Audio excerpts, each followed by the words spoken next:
Ladies and gentlemen, welcome back to episode 20 of the Make It Rain podcast alongside Anthony Collazo from the Hockey News. I'm Joe O'Regan. We got a little bit of an episode coming to you guys today. A bit of a different one. Rain had one game and the All-Star game. Let's go.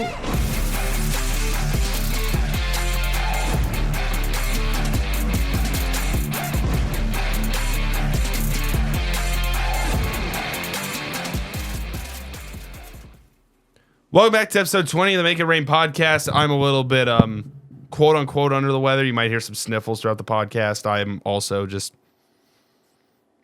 mellow, just like not feeling this right now. Anthony, I hope you feel a little bit better than me. How are we? Joe, everybody watching the podcast, I am doing good today. We are recording this right after the rain just fell to the San Diego Gulls. You know, so it's not going to be exactly a happy episode, but we have a little bit something different for you guys, so that should be pretty fun and interesting. Absolutely agree. Let's get into the Los Angeles Kings news. We'll start with the Ontario Reign. Samuel Fagemo, All-Star game did happen. He did good. He in one of his challenges, it was the target challenge, and he hit all 4 in 8 shots, which is the maximum amount of shots. Yeah. And not everyone hit 4 targets. I think it was him and one other guy. Mm-hmm. So that was good. And then 2 goals, 1 assist in the All-Star challenge. And in the hardest shot, he registered a 98.6. That is true, yes. Did not win. His first shot was 98.6, and then the second one was 98 flat. I think it went down to like 95. And everyone was like, oh. Boo. Boo. Trevor Carrick, I believe. Was it Trevor or Connor Carrick? I think it was Trevor Carrick, yeah. Trevor Carrick from the Charlotte Checkers. I almost said Chicago Wolves.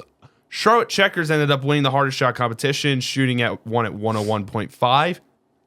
That is straight fuzz. He won that. I mean, what are some other things that really stood out to you during the All-Star skills competition, at least? Not too much. I mean, we got to see Michael DiPietro from the Providence Bruins. And he was traded in the Jack Stunica deal that sent Stunica to Vancouver. So that was something that I saw. He was in the All-Star game, and I think he might be like an AHLer for life at this point. Yeah, we're going down that line. Like, I mean, the Bruins are probably going to need him at some point. Like, depth piece. Yeah, that exactly, just exactly that. Then into the All-Star game, I found this kind of cool. So you learn something new every day. Devin Cooley and Yaroslav Askarov, both respectively from the Calgary Wranglers and the San Jose Barracuda, both played for the Milwaukee Admirals for a year. Did they really? Yeah. So after the Pacific Division won their first game against, I believe it was the Atlantic, they ended up doing their hip butt celebration, if you want to show that on screen. And yeah, so they did that. That was pretty cool, I'm not going to lie. I thought they were just celebrating. I didn't know that was their thing from the Admirals. Yeah.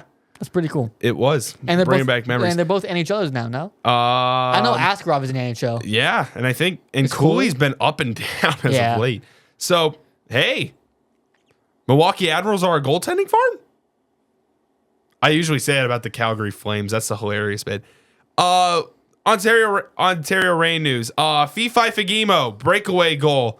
Fifi Fagemo, great pass by Matt Savoy. Oh, yeah. That was nice. Dandy. Backhand feed, tape to tape. Fagemo, top shelf for Baba Heights, the cookie jar.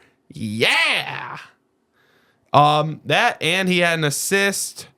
I forgot what the assist was. On Cameron Hebig's breakaway goal. Ain't no one care about no assists, though, in the All-Star game. Absolutely. We want to see you score goals. Yes, sir. Especially when you have 21 of them this year. Other news. Phoenix Copley has been recalled. You know, let's just say called up, because I think it's the second time this year it's happened. Yeah. Called up to the Los Angeles Kings. Truthfully, I hope he's here. He's there to stay. I mean, if Riddick or Kemper go down, he's right there. Just Kings, do it. He's back in shape now. He looks good. Which meant, with the late transaction, Jeff Berube, the E-Bug, was back Saturday night against the San Diego Gulls. Do you think Berube, he gets the call from, who do you think calls him? Do you think it's a Richard GM? Seeley. Richard Seeley, the GM. So, Seeley probably calls him. He's like, yo, we need you tonight. You know how excited he must be? Bro, imagine if, Chaffey College, right? I haven't played in, 2 years, baseball. and Smith calls me and goes, "Yo, we need a middle infielder today, bro. Can you play?" I would be ecstatic. I would be so happy. Yeah. Like that's like Berube, bro. Like that's really cool. But that he's around still and he lives in the area. I think he lives in Rancho. I believe you're right. Yeah. Yeah. So really cool, man. Really cool. Yeah. With that, I mean, the Manchester Monarchs 10-year celebration comes up in a couple of weeks, and JF Berube was on that 2014, or was he on that 2014 team? I believe he was. Well, I'm not 100% certain. Can't confirm or deny that. However, we've got there's a few people that will be there. Ontario Reign fans, super fans, know the names. Captain Vincent Laverde will be there. Per Cal Garcia, Yes. who interviewed Chris Hyde today, which is pretty cool. Which is very nice. 6'8" mammoth Justin Auger will be there. Dog. Big boy. And apparently, I think they're trying to keep it on the low because it's supposed to be a surprise. Then don't break the news, dang it. But Biz is supposed to be there. Okay. Maybe. All right. Well, he broke the news. Sorry. Maybe. Pardon me. I'm not sure.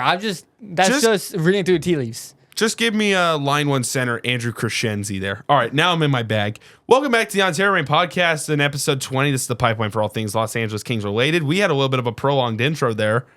We need it. Because the Reign played one game this week. Before we get any further into this episode is brought to you by Gowdy Law. We all know having a game plan is key when it comes to your family's future. Are you ready? Gowdy Law is here to help specialize in estate planning. Gowdy Law ensures your loved ones are protected from losing a ton of money and time to probate when you pass away. Just like on the ice, preparation matters. Don't wait till the last minute to make the right play. Visit GowdyLaw.com today to start planning for the future. Get estate planning pricing and a free consultation right on their website. It's that simple. The price is right on their website. Gowdy Law, make estate planning easy, understandable, and affordable. As always, the link is in the description. Saturday night is all right for fighting and a Goals Reign matchup. The Ontario Reign are through the break, and they greet the San Diego Gulls to open the second half of the year in the first 31 seconds in. Yay! Justin Bailey strikes on a breakaway goal, and the Gulls lead 1-0. It would remain that way until the first intermission, and in the second, have no fear, Francesco Pinelli is here. He dangles home a breakaway, shoves one past the pad of Callie Klang, and the Reign nod things up at 1. Actually, not even in the middle frame. A few minutes later in the middle frame, gotta add some words there. I'm not standing up, but captain, my captain! He did it. Joe Hicketts has his second goal of the season, cleaning up the garbage from a Samuel Helenius shot. The Reign are up 2-1. Nice feed by Sasha Pasov. He extends his point streak to 13 games, which is an AHL high, and Han Mishak nod things up at 2. In the third, someone pulls back their stick for the slap shot. Wait, why is everything chrome? Future! Martin Chromiak on the 1T puts the Reign ahead 3-2. And a few minutes later, Jeff Malott just went full YOLO, shoots a puck from the curved wall on the goal line, sneaks it past Klang, and the Reign are up 4-2. Hey, hold on, something gonna be good here. All right, Caleb Jones commits a penalty, and Ryan Carpenter deflects one home on the power play. It's 4-3, and with 28 seconds left, Sam Colangelo ties it up at 4. Just like last week, the Reign choke a multi-goal lead. This one would need overtime, and unlike the Roadrunners, goals do bite. And Nikita Nesterenko scores his 6th of the year, a minute 35 in overtime, and the Ontario Reign dropped this one by the final of 5-4.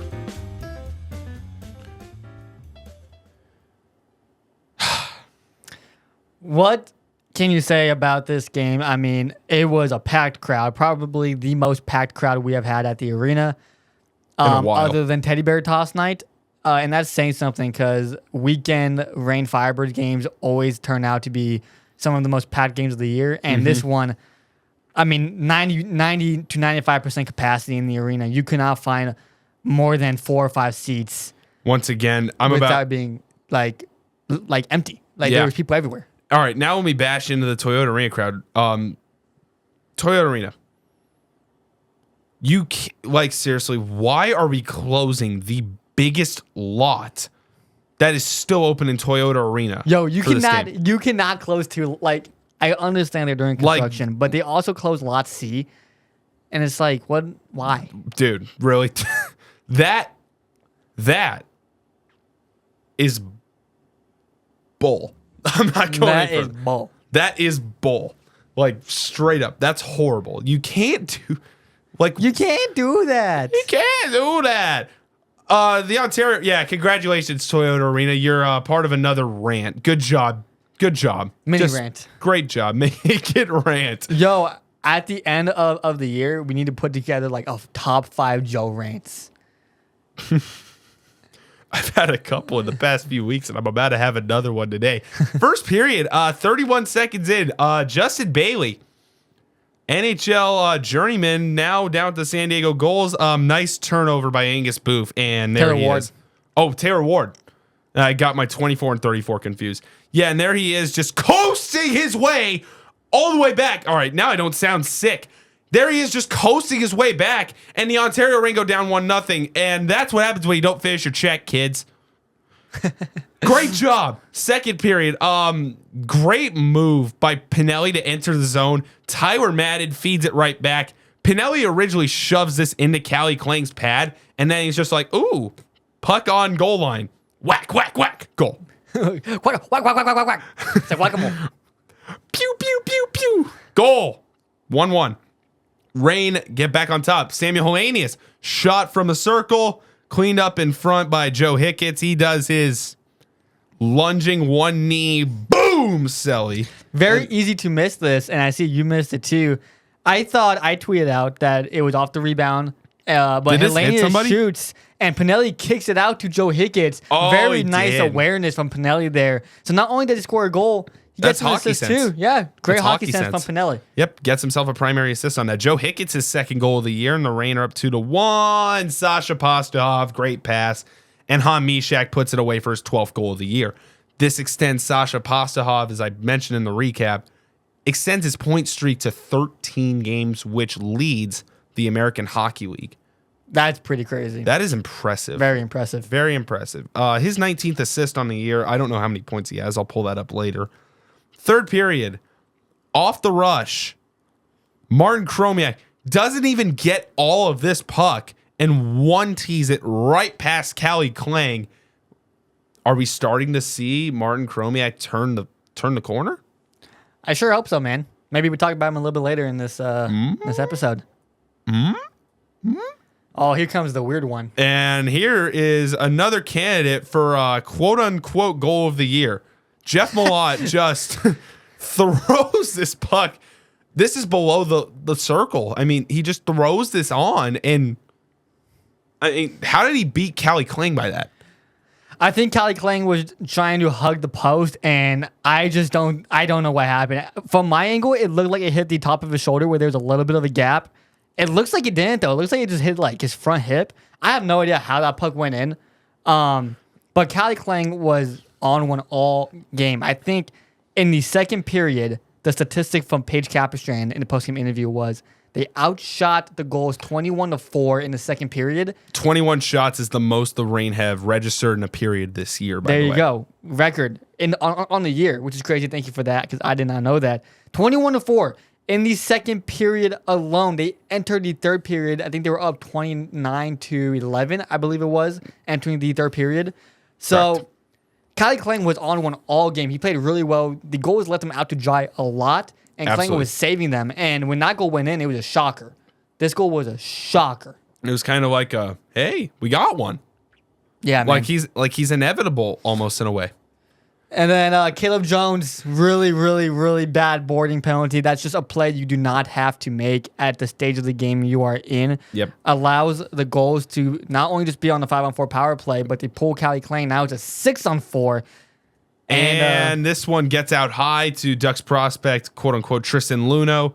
And the goals captain, Ryan Carpenter, tips it home. A little bit of a chopper into the net, and it's 4-3. And 28 seconds left in the game. Let's I want you to rewind this real quick. One more time. Okay. Pause. No, back up and pause real quick. So this shot gets kicked out. Pause right there. Joe Hicketts is lying down. Who is that? Taylor Ward has his stick out trying to play the guy down low.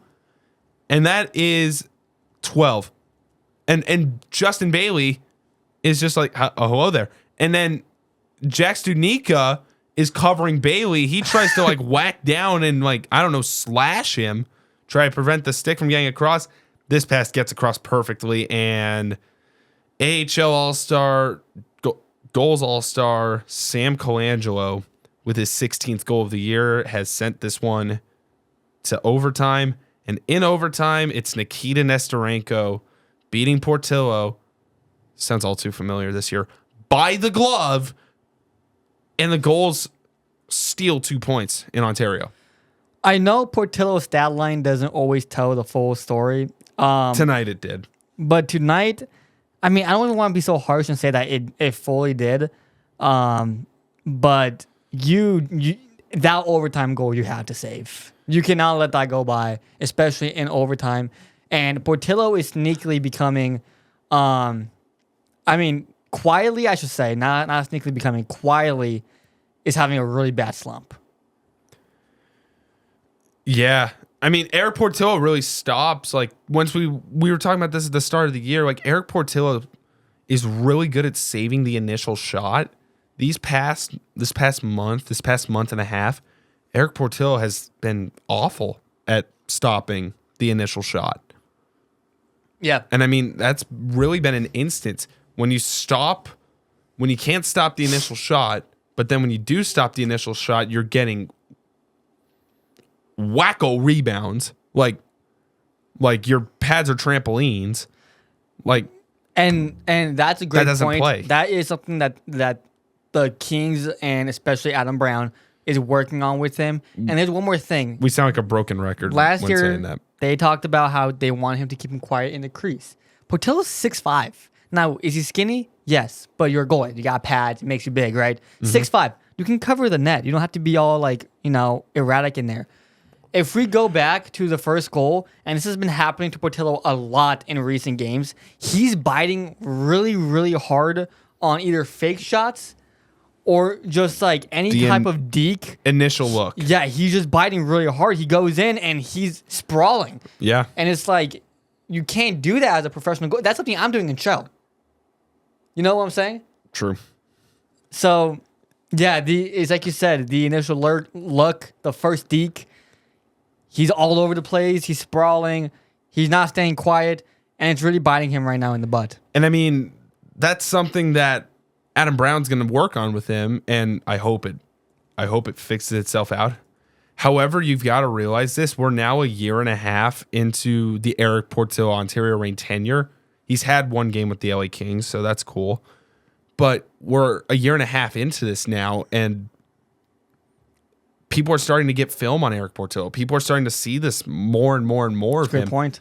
When you're a rookie, you don't have as much film, quote unquote, for other players to go off of. Now, when you're a seasoned vet and a goaltender in the American Hockey League, if you have flaws, you will be exploited to high hell. Mm-hmm. Sorry, that's just how the cookie crumbles. Eric Portillo, I mean, you've got to be able to stop the initial shot. And when you do stop the initial shot, you got to be able to limit the initial shot. Like, you kick it to the curved wall. You could kick it out to free space. Obviously, you can't control that. But if you get the chance, you have to be able to do so. Yep. Or you have to be able to absorb the initial shot. Preventing second chance looks, which really has bit the Reign in the rear this year a little bit. And it's like we said last week, and we were proven right, so it makes us look really smart. Copley was called up before Portillo for the emergency goalie in the Kings game Saturday night against the Ducks. Yeah. They started Riddick over Copley, which was kind of crazy, but I guess Riddick played good. So it's like, because Riddick played back-to-back. Need to save in a pinch. Call Big Save Dave. So, Copley has been the better goalie as of the last month and a half, and Portillo is really, really struggling. And that's not a great sign, but I think Portillo's going to figure it out. Mm-hmm. It's a little bit of a stretch where it's going to happen when you're a goalie. You're not going to see the puck well. Things are not going to go your way. Pucks are going to take weird bounces on you. So you got to be able to stop the initial shot. I think Portillo's going to be fine. Yeah. I mean, he's got a couple months to figure it out, and then next thing you know, we're in the playoffs, folks. Yeah. And it's not even guaranteed the Reign make the playoffs here. We're assuming they will. They're going to. They're going to. Like, Because it's the Roadrunners, so they would have to really fall off. yeah, we'll break into that a little bit more as this episode goes on because we got stuff to talk about. Let's do it. Shots on goal in this game. I do want to break this out because we also covered this like 5 minutes ago. I'm actually impressed. The Ontario Reign put up 21 shots in a period. Yeah, That's impressive. that's really good. And when you get multiple power play chances, which a Sam Colangelo tripping and an Igor Sid the Science Kid Sidorov roughing, stupid penalty by the way. When that happens, you've got to capitalize, and you get that many looks on Callie Kling. It's a shame the Reign only walked out with 2 goals that period when they could have very easily walked out with 5 and put the game away. Yeah, and Sturm mentioned it earlier in the year in an interview that he really likes the offensive output that the Reign, They're put finding up this year. They're finding their groove with that. They Yeah, I absolutely mean, they've had their groove. I mean, I remember, I think that question was asked. they'll have their certain blips in the radar where they'll get shut out, whether it be by San Jose, But even when they're getting shut out, they're putting up shots on goal. They're consistently in that Yes. 30 range mark on shots on goal, which is really impressive. That doesn't happen to a lot of teams. if anybody has a an average shots on goal tally or a counter for the Ontario Reign, please let us know. Because it's really good. Like, it's got to be really good. Because they have to be really close to the top of the league in that sort of category.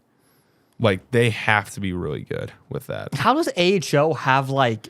I'm not going into AHL. We've broken into this so many times over 20 episodes. It pisses me off. Yeah, that's my rant for the episode. AHL, get better. Period. How do you not have shots on goal, bro? Like, the average shots on goal per game, how is that even possible? It's not even hard. You already do the hard part and calculate shots on goal. I'll tell you what, I bet you Cal has it. Yeah, probably. Cal has a lot of stats. Probably. Another thing I want to get into, UFC 312 was tonight. Yeah. Sean Strickland with that broken nose. Whew, that was gruesome. But in other news, a little bit of a throwdown between Jeff Malott and Travis Howe. Yeah, I had to look up if Mike Malott was fighting today because that would have been really cool to see Jeff Malott get into a hockey fight the same night as Mike Malott. He doesn't fight. I don't think he has an opponent yet, which is kind of shocking because Mike Malott is actually, I don't know if you know this, he's actually like a really damn good fighter. Like, he lost to Neil Magny, but Neil Magny is a UFC vet who a lot of people know, which means that he was up in those rankings. Absolutely. So I want to know when Mike Malott fights next because that's going to be interesting. Now I have someone to actually like root for. Because I don't have a lot of fighters that I actually root for. I just want a good fight. Tatiana Suarez is one of them. Fontana girl got pummeled in her championship fight today against Weili Zhang. So that's probably her one shot. Yeah, probably. I mean, we're gonna break into a little bit of a stat part of the Ontario Reign. We're done with the Saturday game. I don't want to talk about it anymore. The Reign blew a 4-2 lead. That's all you need to know.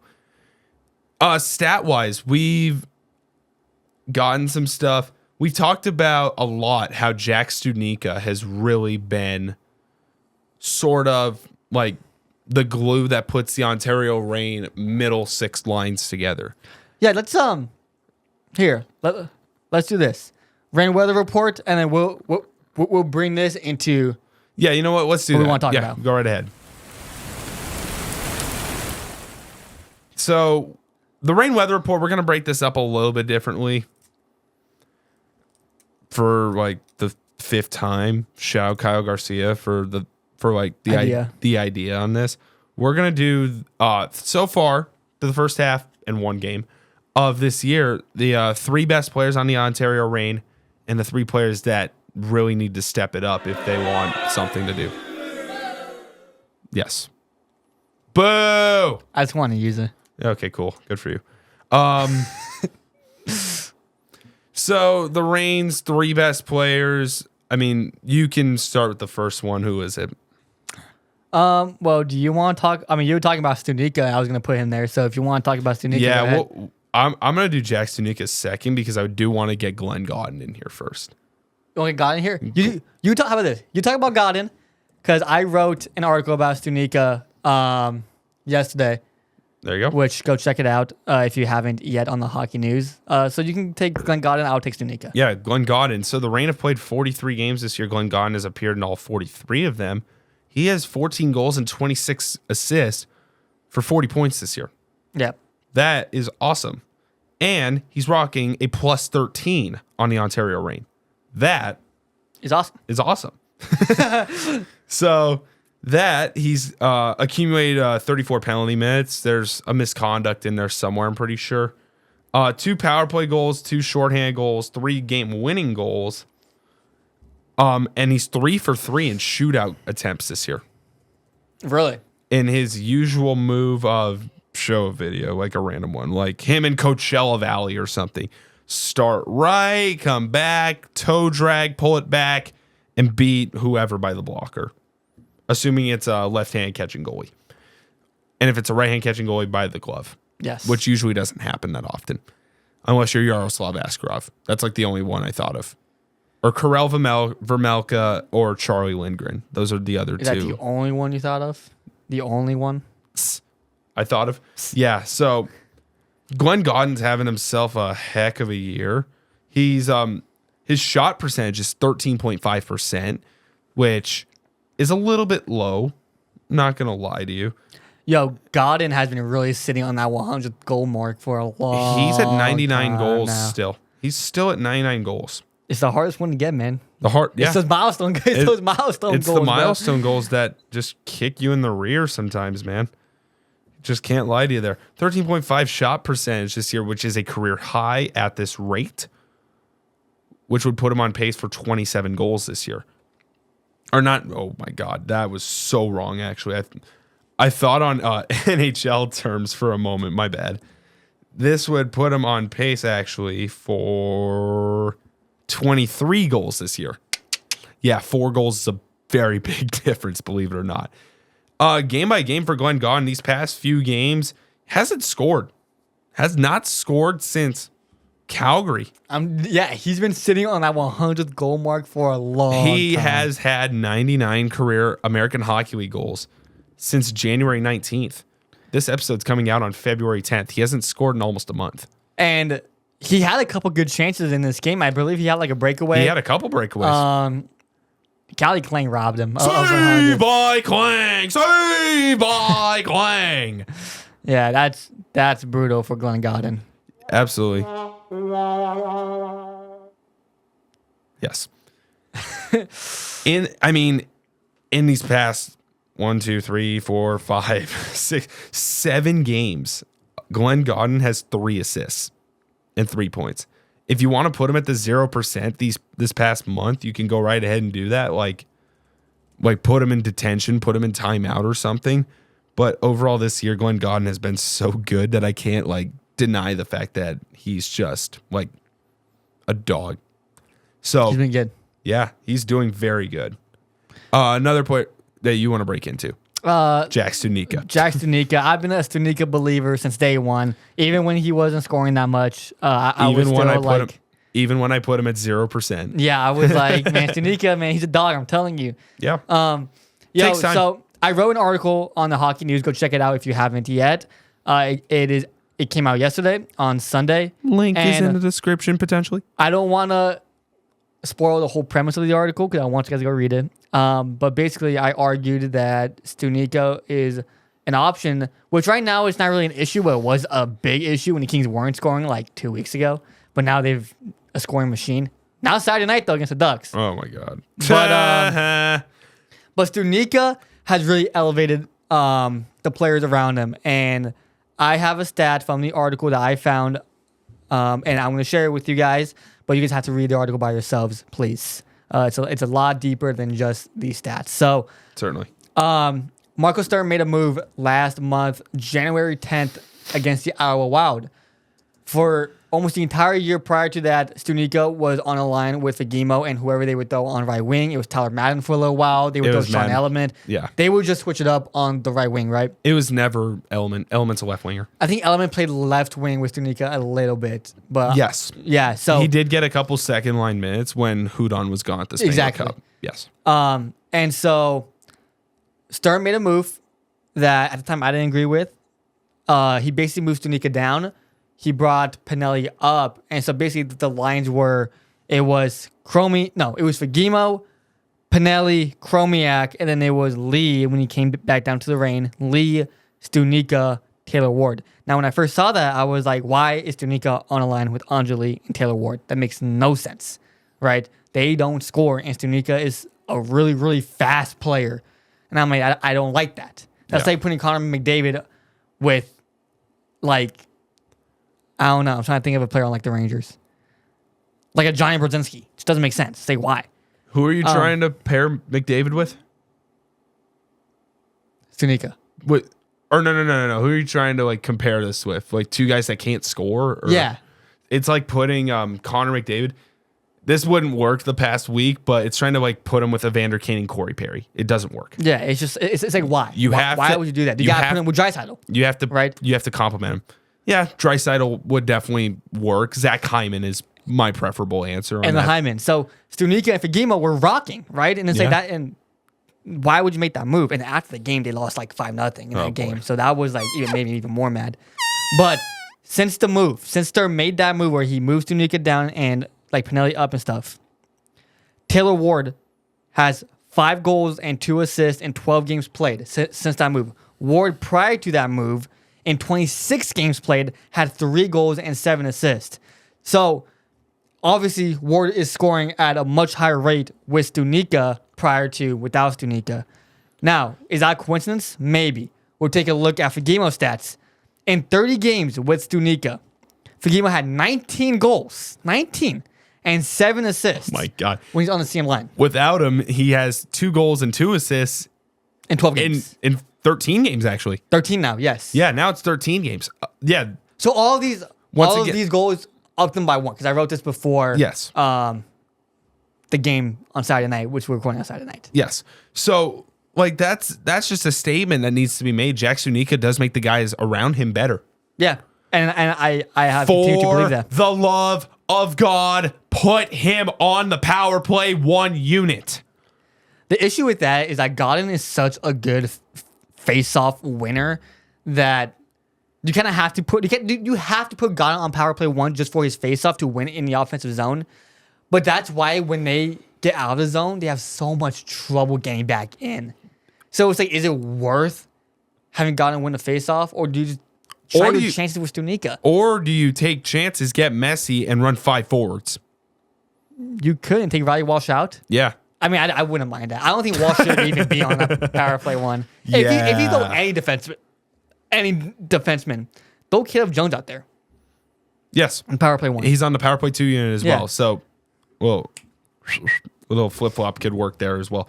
And I mean, there's also plentiful of Senators that can go on the power play 2 unit that aren't named Godin or Studnicka, and they both could find their way onto the power play 1 unit.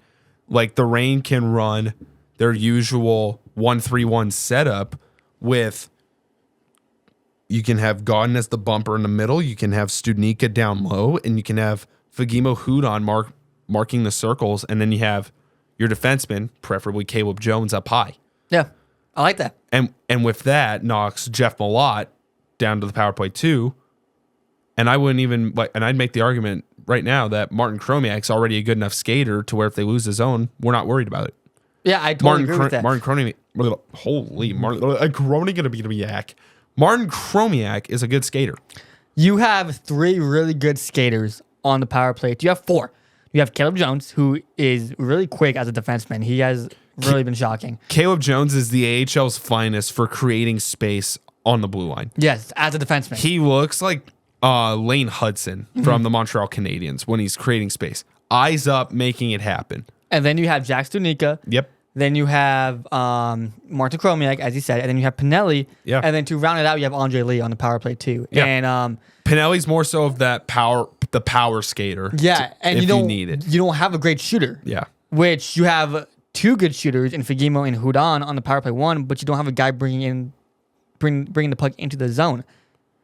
And it doesn't really make sense to me. Obviously, Sturm knows more than me. I'm not saying he does not. Sturm looks at the film. He knows more than me. From me and Joe's perspective, I think you should throw in a skater that's not Chromiak. Even like Pinelli would be fine, but in my opinion, I think Stunica, based on these stats, get Stunica on that power play one where if that puck leaves the zone, you're not worried about getting it back in. Absolutely. Who's your third guy? Oh, I have to give another guy. I want to give a defenseman a little bit of props. This is about to just sound like the most captain obvious. Actually, you know what? No, I'm not going to say Joe Hicketts. I'm going to say Jack Millar. Jack Millar has been great. Jack Millar leads the Ontario Reign plus minus at plus 18. Wow. Through 37 games. He went down for a couple of games. He's been a scratch every so often and such. He's 8 assists this year, so it doesn't really do him like service. And only 15 penalty minutes, man. Yeah. So he's playing really good defense and not committing any penalties. Yep. Absolutely. Does everything for the team. You don't look at he's one of those guys who does a lot for the team. He's not the flashiest guy. You don't notice him that much. But you are never looking or watching the game and you're like, what is Millar doing? Yeah. You're never ever saying that ever. Like ever. It's rare if you're like, Millar, what was that? You're never saying it. It's very rare. Like he has been sneakily one of the better young players on this team. he's not young though. He's 24. 24. He's 24. Still young. And if you want to say young, then sure. He could play on the Kings right now. Yeah, he could. There's so much defensive depth on the Kings. Like if the Kings got into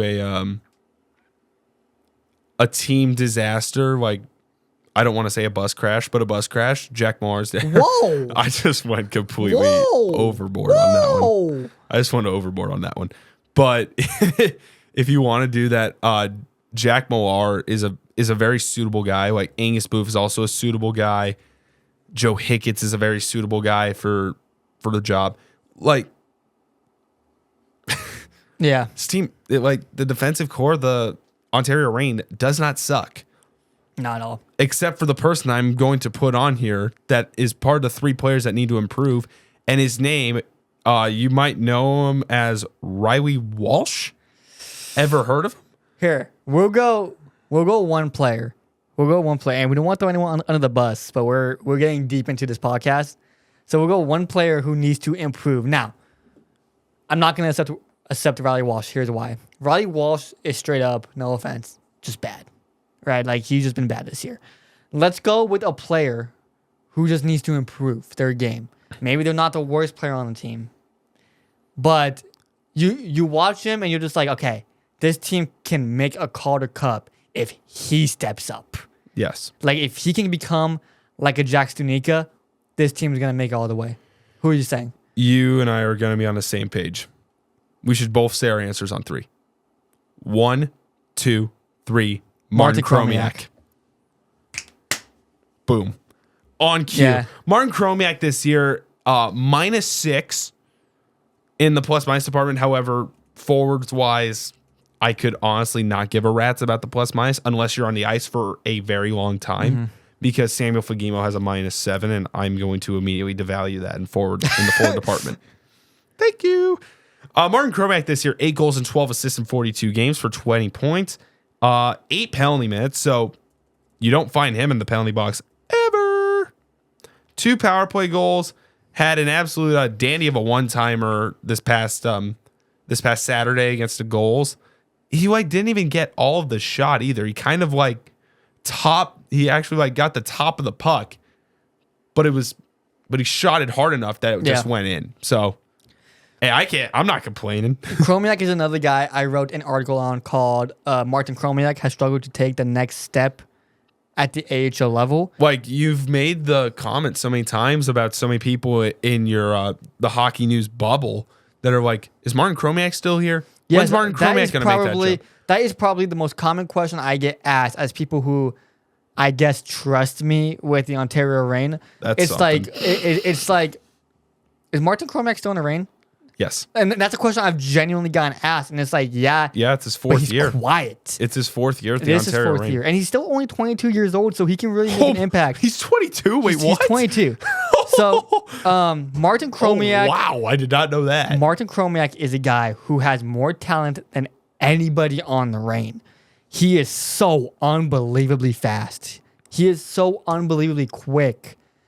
His hands I don't think his hands can catch up to how fast he is. Yeah, And I think that's one of the main things. If he can get his hands to where he's fast, like his feet, he's gonna be like way better than Stunica. He's way better than Pinelli. He's looking like a comparison to all the Kings fans out there. He's looking more towards the Alex Laferriere comparison because Alex Laferriere is quick. Yeah.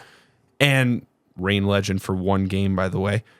Laferriere is really good skating and entering the zone, which hence why he's in the National Hockey League. Martin Chromiak and Alex Laferriere are very equal in their play style. They're very equal. Martin Chromiak's there. He's been there for a while now. And Martin Chromiak is turning it up a little bit. 3 goals in the last 6 games. 1, 2, 3, 4, 5, 6, Six. 7, 8. 1, 2, 3, 4, 5. Oh, 6. Good Lord. What was I counting? I have no idea. So he's got 3 goals and an assist in his last 6 games. So he is starting to turn it up a little bit, turn up the notch. We said for a reason that he's a player that needs to improve for the Ontario Reign to really go.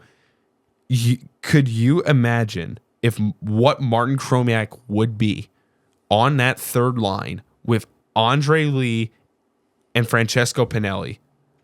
If he Fagemo. is Fagemo on the third line? Or no, wait. It's no, Lee Stunica Ward, and then it's Fagemo, Pinelli, Chromiak. I am so which actually befuddled by today, the line switches these past few weeks. Today, I think it was actually different. Let me check. We're going to go down the line Lee here. Stunica Ward, Yeah, Udon, Hudon. Hellenius, Chromiak. That's just weird. That is very weird. You've Jansen, got Pinelli, Madden. Dude, the Reign are so unbelievably deep when players from the Kings come back down like Lee and Hellenius. well, duh. That you can't even like Sean Element has been fine this year. Was a Healthy healthy scratch. Jacob Doty, who is someone that you need on the ice. Yeah. So he's like a Matt Rempe, you know, he's not gonna get a lot of playing time, but when it's getting chippy, you best believe Doty's gonna get more time on the ice. He was healthy scratch. I mean, Pinelli, Yamson, and Madden. This is also, in my opinion, why the Ontario Reign sometimes get thrown around a lot. Like this is They're a very skillful team. This is a coaching staff decision. Now you have to have physicality on your team. Yes, you have Samuel Hellenius, who's 6'6". Yes, you have Andre Lee, who's 6'6" as well. The 2 Swedish towers in the forward core. Defensively, who do you have? Hickett's Millar. I've seen Jack Millar get into a fight. I've seen Hickett's get into a fight. Yegor Sidorov tried to get into a fight with Joe Hicketts, and Joe Hicketts is like 5'8", bro. He's not going to do anything to Yegor Sidorov. So Hicketts was just like, Said the he science took the kid. penalty, which was smart. Yeah. He was just like, yo, and he got thrown down. His helmet came off. And like, yo, if Jacob Doty was on the ice, he would not have let that happen. He would have forechecked Sidorov into a cartoon, bro. Yeah, he probably would have said to the Shadow Realm. Yeah, bro. Like Doty, if he saw that, to the captain of the Reign. You think Doty's gonna be like, whatever. Whatever. He's gonna forecheck you. He's gonna forecheck you. The only time where he's gonna be like, whatever, is if the Reign are up like 9-1 or something. Yeah. Like the game has to really be out of hand. And even then, I don't think he lets that slip either, because now the goals are trying to take advantage of the Reign when the Reign are kind of like pulling back off the pedal a little bit. So, I mean, that happens and such. So you can have skill in your lineup. Just an advisory to the fact that having a lot of skill when you're playing rivals like the Goals, like the Firebirds, is not a good idea. They just have so many They have guys. a lot of talent. And you kind of have to do that because you had to play Doty against Tucson, which were the last 2 games versus the All-Star break. And Yamson had 2 healthy scratches after coming back for his first game back. This was Yamson's second game back. And it's like, what do you do in the playoffs when that time comes? What do you do in the playoffs? Because last year, the playoffs are way more cutthroat than the regular season. The Reign are going to make the playoffs. The Reign need to, however, secure a home spot. And if we start getting into a tight situation towards the end of March, who knows the lengths Marco Sturm is willing to take. well, last year, Marco Sturm healthy scratched for 6 of the 7 games. I think it was 6 of the 7 games, right? Let me look. Where's the post? It doesn't even show the postseason. Thanks. Shout out AHL. Yeah, what's the Calder Cup playoffs, bro? Okay. I think it was 2 games in the first round, 3 games in the second round, 3 games in the third round. So Yeah. 2, 5, 6, 7, 8. So in 7 of the 8 games played in the playoffs, it was Chromiak and Pinelli who were getting scratched on the offensive side. What do you do in the playoffs? Like, let's say you face Tucson or like Bakersfield again. Do you need Doty in there for a 305 game set? Or do you go with the skill Yamson, Pinelli, Madden?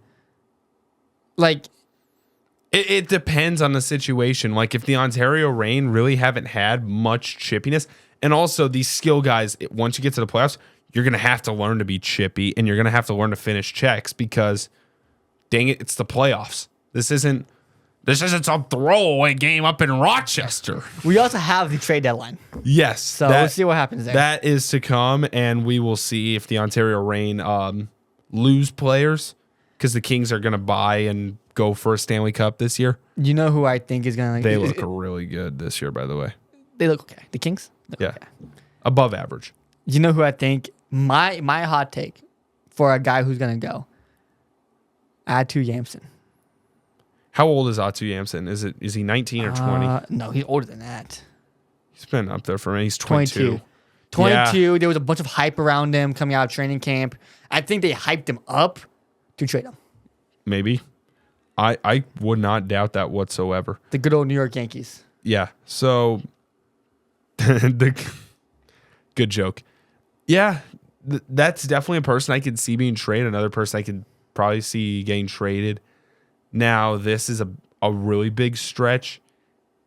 Do you see Angus Booth get traded? I think the Reign or I think the Kings like Angus Booth. Yeah. Now, if you're trying to go out and get someone big, I can Definitely see it. I don't think they're gonna do this. So don't like Eric Portillo. A better way to say it, because I kind of forgot the Kings existed. Jacob Moverare would probably be a better target Because he's more NHL ready. Because he's NHL ready. Yeah, That's the only other person I thought of off the top of my head. I can see that happening. Yeah. But they So- also like Moverare too, the Kings. From what Yeah. I've Oh, heard. certainly. Yeah. Absolutely agree. Well, that wraps up our rain weather report. I mean, our 3 players were Gordon Studnicka and Jack Millar, and my diss was on Riley Walsh, and the player we need to that needs to improve is Martin Chromiak. So, got to make it happen. Moving into next week, as you should stop that music right now because this podcast is not over yet. Next week's schedule is I'm going to pull it up here in 1 second. Big guy by next week. Good job, brother. Next week, Wednesday at 7 p.m., the Ontario Reign take on the Tucson Roadrunners in a home matchup. It's a rematch. We're going to see probably a lot of physicality again between those two teams. You'd like to believe. I think so. And then for the second time this year, the Ontario Reign will head north of the border to Canada, to Alberta this time, though, to take on the Calgary Wranglers at 1 p.m. on Saturday, February 15th. So, 1 p.m. on a Saturday. yeah, That's nice. this time got moved up. The time got moved up. I believe this was 5 p.m. at the start of the year, and this got slid up to 1 p.m. That is beautiful. for you. I mean, for you. Oh, you can't watch that, huh? Yeah, I'm going to be in the middle of a baseball game at that point. Oh, that sucks. Boom, son. And then they have another game. Well, this is the following week Wow. at 1:30. On a Monday. That's the first Monday game. That's the one and only Monday game of the year. Yeah. Is that the first Monday game we've had all year? It's the one and only. That's why we upload these on Monday. Because remember, the original plan was to do it Sundays. Was to upload Sundays. And we were like, no, they have a lot of games Sunday. Why would we do that? And then we Yeah. were like, oh, they have one game Monday the entire year. Let's just upload it on Monday. Stick around. Now that we're just seeing this, stick around. Next week, we might delay our podcast recording until Monday night, maybe to get that game in. I don't mind that. And then we might release that one on Tuesday. It's not ridiculous. It's not ridiculous to say that. It's not ridiculous at all. Now, with that being said, thank you very much for watching episode 20 of the Make It Rain podcast. That's Anthony Collazo from the Hockey News. I'm Joe O'Regan. Have a great week, everybody. We will see you next Monday, maybe Tuesday. Thank you, Mehls Media. Follow Make It Rain Pod on X, Instagram, YouTube, TikTok. We'll probably have an update there somewhere. Just look at the story. It'll probably be there. Until then, we'll see you then. Have a great week.